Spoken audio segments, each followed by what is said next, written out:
Contract outsourcing ఉద్యోగులకు సంబంధించి ఒక ముఖ్య అప్డేట్ అయితే రావడం జరిగిందండి. ఇక విషయంలోకి వెళ్తే తెలంగాణలో ఔట్‌సోర్సింగ్ ఉద్యోగుల సమస్యలు మరోసారి చర్చల్లోకి వచ్చాయి. BJP MLC Chennamaneni Anji Reddy outsourcing ఉద్యోగుల జీతాల్లో భారీ కోతలు, ఆలస్యాలపై తీవ్ర ఆరోపణలు చేశారు. 21,500 జీతంలో 13,500 మాత్రమే ఉద్యోగులకు అందుతున్నాయని తెలిపారు. దళారీ వ్యవస్థను రద్దు చేసి ఔట్‌సోర్సింగ్ ఉద్యోగులకు ప్రత్యేక కార్పొరేషన్ ఏర్పాటు చేయాలని డిమాండ్ చేశారు. ఔట్‌సోర్సింగ్ ఉద్యోగుల కోసం ఇతర రాష్ట్రాల మాదిరి తెలంగాణలో ప్రత్యేక కార్పొరేషన్ ఏర్పాటు చేసి దళారీ వ్యవస్థను రద్దు చేయాలని BJP MLC Chennamaneni Anji Reddy demand చేశారు. రాబోయే అతి త్వరలోనే కాంట్రాక్ట్ ఏజెన్సీని రద్దు చేయాలని ఆయన ప్రభుత్వాన్ని కోరారు.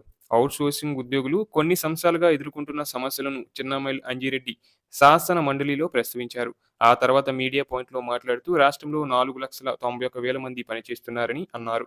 ప్రతి ఒక్క ఉద్యోగి ఆధార్ సేకరించి లింక్ చేశారని, నకిలీలపై ఇంతవరకు చర్యలు తీసుకున్నారన్నారు. అత్యధికంగా ఒక్కొక్కరికి 21,500 జీతం ఇస్తున్నారని, కానీ వీరికి 13,500 మాత్రమే చెల్లిస్తున్నారన్నారు. మిగతా సొమ్మును ఏజెన్సీలు దిగమింగుతున్నాయన్నారు. ఆఫీస్ బాయ్, డ్రైవర్, డీటీపీ అసిస్టెంట్లుగా పనిచేస్తున్నారన్నారు. 104 సర్వీస్‌లో 8 నెలలు, సీతారామ ప్రాజెక్టు 11 నెలలు, జీహెచ్ఎంసీలో 3 నెలలు, సంక్షేమ శాఖలో 4 నెలలుగా వేతనాలు ఇవ్వడం లేదన్నారు. వీరికి ఉద్యోగ భద్రత లేకపోవడం, తక్కువ వేతనాలు చెల్లింపు, సకాలంలో జీతాలు అందడం లేదన్నారు. ఉత్తరప్రదేశ్, కర్ణాటక, ఏపీ రాష్ట్రాలలో ప్రత్యేకంగా కార్పొరేషన్ ఏర్పాటు చేసి దళారీ వ్యవస్థను రద్దు చేశారన్నారు.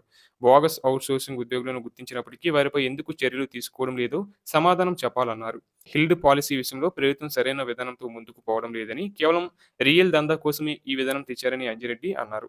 మరోవైపు జిల్లా వ్యాప్తంగా గ్రామ పంచాయతీల్లో పనిచేస్తున్న పరిశుద్ధ కార్మికులు, స్వచ్ఛ భారత్ కార్మికులు, గ్రీన్ అంబాసిడర్లు, బిల్ కలెక్టర్లు, వాటర్ మ్యాన్లు, ఎలక్ట్రీషియన్లు నెలల తరబడి జీతాలు అందక తీవ్ర ఇబ్బందులు పడుతున్నారు. గ్రామాలను పరిశుభ్రంగా ఉంచుతూ ప్రజల ఆరోగ్యాన్ని కాపాడుతున్న కార్మికుల పరిస్థితి రోజురోజుకు దయనీయంగా మారుతుంది. జిల్లాల్లో 1,600 మందికి పైగా పంచాయతీ కార్మికులు పనిచేస్తున్నారు. వీరిలో స్వచ్ఛ భారత్ కార్మికులకు నెలకు 6,000, తక్కిన వాటికి 10,000, 15,000 వరకు జీతాలు వస్తున్నాయి.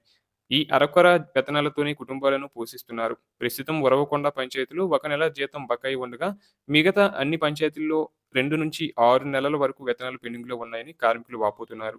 ప్రతిరోజు తెల్లవారుజామునే చెత్త తొలగింపు, మురుగునీటి కాలువలు శుభ్రపరిచే పనులు, మరుగుదొడ్లు పరిశుభ్రత వంటి అత్యంత క్లిష్టమైన పనులు చేస్తున్నప్పటికీ కష్టానికి తగిన గౌరవం దక్కడం లేదని ఆవేదన వ్యక్తం చేస్తున్నారు.